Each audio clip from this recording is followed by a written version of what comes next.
শুরুতেই জানিয়ে দিব, যুদ্ধ নিয়ে ভয়ঙ্কর ঘোষণা দিলেন ইসরায়েলি সেনাপ্রধান। এরপর রয়েছে যুদ্ধজাহাজ নিয়ে একসঙ্গে সাগরে নামল চীন ও রাশিয়া। যুদ্ধ নিয়ে ভয়ঙ্কর ঘোষণা দিলেন ইসরায়েলি সেনাপ্রধান। ইসরায়েলি সেনাবাহিনীর প্রধান হুঁশিয়ার করে বলেছেন, গাজায় হামাসের হাতে জিম্মি থাকা বন্দীদের মুক্তি না দেয়া পর্যন্ত যুদ্ধ থামবে না। তিনি হুমকি দিয়ে বলেন, অবরুদ্ধ উপত্যকায় আটক বন্দীদের মুক্তি নিশ্চিত করতে আলোচনা ব্যর্থ হলে গাজায় যুদ্ধ অব্যাহত থাকবে। শনিবার ২রা আগস্ট আল জাজিরার প্রতিবেদনে বলা হয়, ইসরায়েলি সেনাবাহিনী জানিয়েছে গাজায় ৪৯ জন বন্দী রয়ে গেছে, যার মধ্যে মাত্র ২২ জন জীবিত বলে মনে করা হচ্ছে।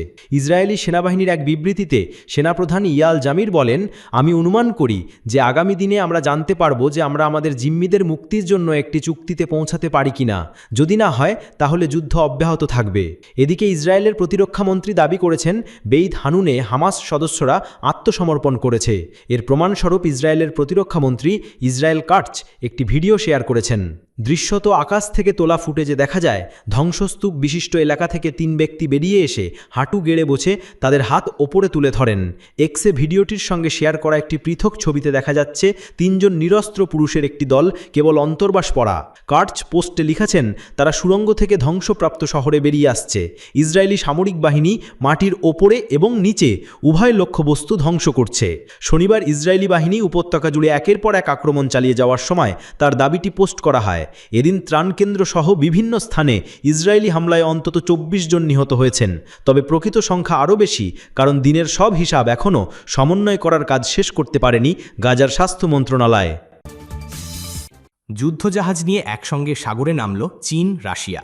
রাশিয়ার ভ্লাদিভোস্টক উপকূলে এই মহড়ায় অংশ নিচ্ছে উভয় দেশের যুদ্ধজাহাজ, সাবমেরিন, বিমান প্রতিরক্ষা ও ক্ষেপণাস্ত্র প্রতিরোধী ইউনিট। মহড়ার মূল লক্ষ্য হল সাবমেরিন উদ্ধার, যৌথ সাবমেরিন বিধ্বংসী অভিযান, বিমান ও ক্ষেপণাস্ত্র প্রতিরক্ষা এবং সমুদ্র যুদ্ধের প্রস্তুতি। চীনের পক্ষ থেকে গাইডেড ক্ষেপণাস্ত্র বহনকারী জাহাজ শাওক্সিং ও উরুমকি সহ 4টি জাহাজ এতে অংশ নিয়েছে। মহড়ার শেষে চীন ও রাশিয়ার নৌবাহিনী প্রশান্ত মহাসাগরের নির্দিষ্ট এলাকায় যৌথ টহল কার্যক্রম পরিচালনা করবে। এই যৌথ মহড়ার সূচনা হয়েছিল ২০১২ সালে এবং তা প্রতি বছর নিয়মিতভাবে অনুষ্ঠিত হচ্ছে।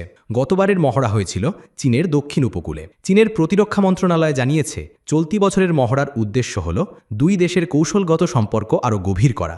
বিশেষত ২০২২ সালে ইউক্রেনের রুশ হামলার পর থেকে চীন রাশিয়ার রাজনৈতিক ও সামরিক সম্পর্ক আরও ঘনিষ্ঠ হয়েছে। পশ্চিমা বিশ্ব, বিশেষ করে যুক্তরাষ্ট্র ও ইউক্রেনের মিত্ররা মনে করে চীন পরোক্ষভাবে রাশিয়াকে সহায়তা করছে, কারণ বেইজিং রাশিয়ার আগ্রাসনের সমালোচনা করেনি এবং যুদ্ধ বন্ধে কোনো কঠোর অবস্থান নেয়নি। তবে চীন নিজেদের নিরপেক্ষ পক্ষ হিসেবে দাবি করে এবং যুদ্ধ বন্ধের আহ্বান জানিয়ে আসছে। পাশাপাশি